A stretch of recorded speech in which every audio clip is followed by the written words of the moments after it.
Meu nome é João Vitor Mello Amaral e hoje nós vamos falar de problemas de rede, em específico o problema de assinalamento. O problema de assinalamento está entre os quatro tipos de problema de rede, que são problemas de transporte, problemas de transbordo, o próprio problema de assinalamento e problema de menor caminho. Quais são as características do problema de assinalamento? Ele é um modelo muito utilizado para atribuir tarefas a diferentes agentes, utiliza variáveis binárias, 0 ou 1, e uma regra básica é que o número de tarefas deve ser igual ao número de agentes. Caso esse número de tarefas seja diferente do número de agentes, a gente deve criar uma entidade fictícia.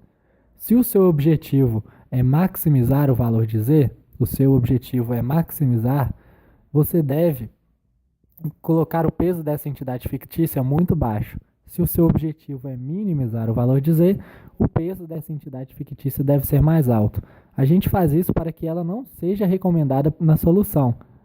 Como ela é fictícia, ela não existe, você não vai poder usar ela realmente.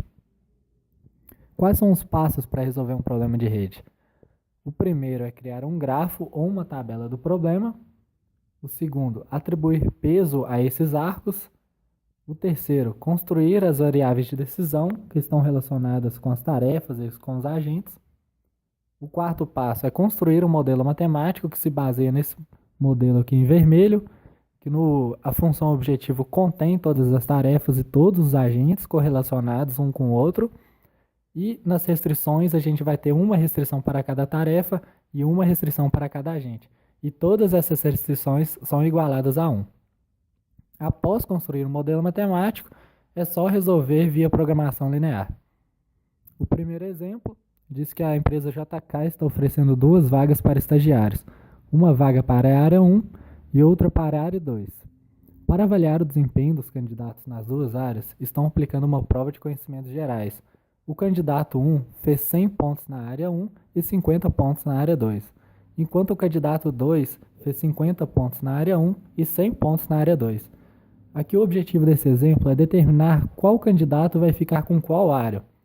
Bom, se eles avaliam a maior nota, é bem intuitivo, né? É bem fácil descobrir qual candidato vai ficar em qual área. Através do quadro de coeficientes a gente já consegue dar o resultado, né? Mas aqui nas variáveis já demonstrando com as variáveis binárias. O candidato 1 ficou com a vaga A1 como esperado e o candidato 2 ficou com a vaga A2. Vamos fazer um modelo matemático desse problema. Aqui na função objetivo, como eu já havia dito, tem todas as correlações de tarefas e agentes e com os pesos corretos atribuídos. O candidato 1 fez 100 pontos na vaga 1, o candidato 1 fez 50 pontos na vaga 2, o candidato 2 fez 50 pontos na vaga 1 e o candidato 2 fez 100 pontos na vaga 2. Na restrição, nós também temos uma restrição para cada agente e uma restrição para cada tarefa, todas elas igualadas a 1. Resolvendo ele via programação linear e utilizando o software LP Solver, a gente chegou no seguinte resultado. Como esperado, o candidato 1 ficou com a vaga 1 e o candidato 2 ficou com a vaga 2. O segundo exemplo. Uma empresa possui 5 módulos de colheita atualmente estacionados nas oficinas para manutenção preventiva. Terminada a manutenção, os módulos deverão ser enviados para atender uma das 5 regionais florestais da empresa.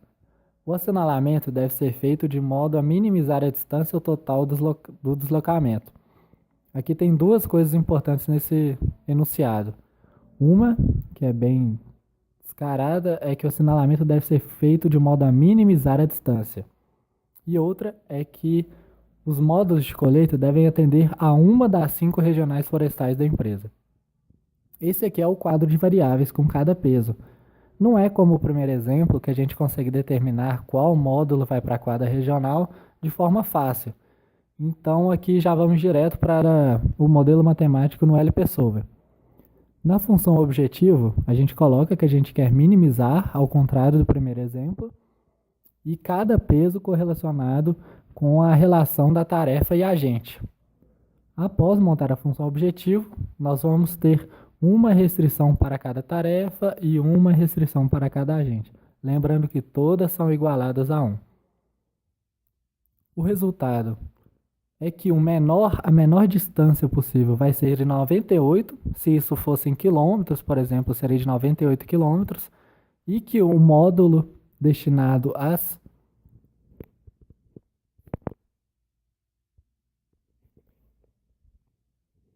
e que o módulo destinado à regional vai ser o módulo 2 para a regional 1, que está marcado como 1, o módulo 3 para a regional 2, o módulo 1 para a regional 3, o módulo 4 para a regional 1 e o módulo 5 para a regional 5. Para facilitar melhor a visualização do resultado, é possível montar mais um quadro desse, em que diz o valor 1 você destina o módulo para aquela regional e fica bem fácil de visualizar o resultado. Bom, a resolução desse problema de assinalamento é bem simples, na minha opinião, é uma das mais fáceis dentre os 4 problemas de rede. E aqui eu vou deixar 2 sites para vocês. O primeiro site é do meu professor, que ministra a disciplina de otimização florestal, que é o Eric Gorgens. Dentro do site dele tem alguns cursos online grátis e algum conteúdo sobre a faculdade também. O site de baixo é o da universidade, caso vocês queiram conhecer um pouco mais. Novamente, obrigado pela atenção e até a próxima.